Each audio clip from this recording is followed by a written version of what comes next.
हाँ बोलो। आज की बात अमित जी आपने कही थी, कहना है हाँ बोलो। कि जान देना है तो दो वतन के लिए, हाँ।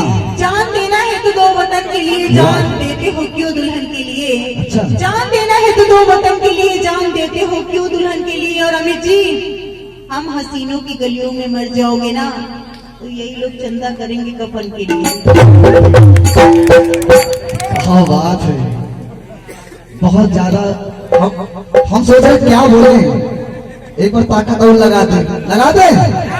सुनो, मियां तेरी जवानी तुझी मल रहा रानी, तुझी मल रहा रानी, तुझी मल रहा रानी।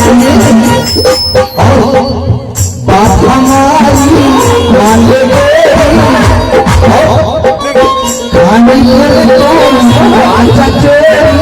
चोरी चोरी चोरी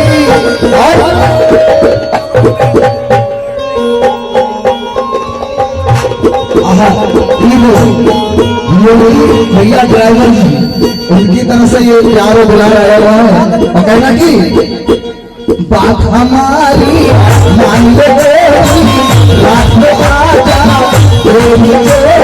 खाली है मन की